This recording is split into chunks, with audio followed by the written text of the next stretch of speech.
Hi everyone, I have graded your quizzes and your discussion boards from last week, and I have posted feedback in related to your discussion boards for your review.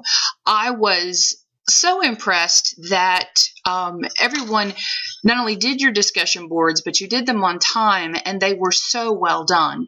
One of the things I have noticed in your group specific is as you are giving critical feedback to your peers, how thoughtful and respectful you are being of providing that feedback. Several of you commented how nice it was to have a second set of eyes looking at your work and providing you feedback so that you could make improvements. I think that's an important point when you think about being a professional nurse educator. Whenever you're developing a test, it's really a good idea to have someone who has a reasonable level of knowledge be able to review your test and provide you feedback before you run it past a classroom. You do not want to run a test that hasn't been really properly reviewed and edited by a second set of eyes. You don't want your students telling you that you made mistakes. Good example of that. Many years ago, when I was first teaching, I was team teaching with a colleague whom I adored. But we had co-written a test, and I had proofed it up until my section. Then he had a small section that he had to add for matching. And so when I saw the final version, it was great, but I sent it back to him and said, make sure that we have the answers written on the key so that we can properly grade it. Well, in printing it off and getting it ready for the class, we went to class and we handed out the test, and about 20 minutes into it, one of the students came up and opened up her test and said, "Is this supposed to be there?" And she pointed to the set of matching that my colleague had done. And beside each of the questions, he had written the letter corresponding with the correct answer beside all 5 of the questions. So everyone had been accidentally given the key. So in his effort to make sure that we had all the right answers, he had typed them on the original test. Both of us didn't catch it when we were printing it. Neither one of us would have even thought that we would do that. We were both mortified. Needless to say, it really messed up the test statistics. So those are tough ways to learn lessons on making sure you do first a final edit for content, and then make sure you don't do those faux pas that every educator has a worst case scenario story about. When you think, just to deal with a few logistics of APA, one of the patterns I'm continuing to see is the use of direct quotes. I want to remind you that at the graduate level, you should not be quoting blocks of information from authors. You should be able to read the content from your textbooks or from articles and be able to give a good synthesis of what those words from those authors mean to you and how they're related to what you're writing about or how it's related to your practice.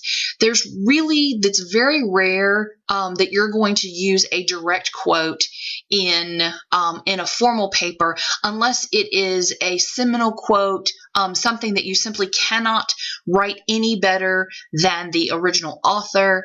And there are a few of those, but that should be the outlier, not the norm. Okay. When you start to prepare for next week, the concept for Module 3 is really talking about how to kick it up a notch in our student progress by challenging our students to be more engaged learners, by encouraging them to be what we would call an active learner. The old model of being the sage on the stage, or the person standing in front of the class lecturing for 3, 4, 5 hours, and the students taking copious notes and then moving home to only try to figure out what on earth they wrote for the past 3 to 4 hours, has long gone. We're really seeing an increased focus on what the new moniker is, which is active learning, where students are provided content prior to the class, and when they come into class, they're applying the information that they read. They're applying information that they saw on videos or on articles. So I want you to really think critically as you begin to process your assignments for week 3.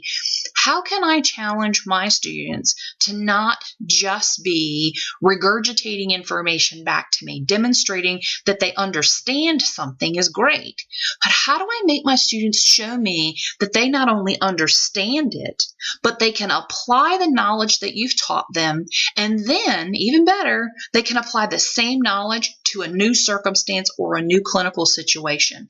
That's really high-level learning, and that's really the general theme for Module 3. So I want you to be keeping those thoughts in mind as you move forward in Module 3. If you have questions or concerns, I know that in the summer things get a little bit more disjointed. You feel more like you're out there on your own, and many of us are trying to tuck in vacations and getting kids ready for back to school, and we all are running on empty right about now. So know that if there are things going on with you that I need to be made aware of, if you have questions about feedback that you're provided that you don't understand, or even if you don't agree with it, I'm happy to have a conversation. Let's talk about any concerns you have, clear up any confusion so that you are highly successful in this course.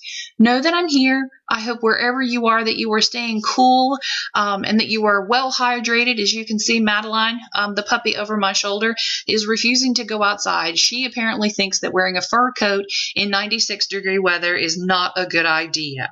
So we're trying to stay cool here in Roanoke. Know that I'm here, guys. Touch base if you need anything. Take care.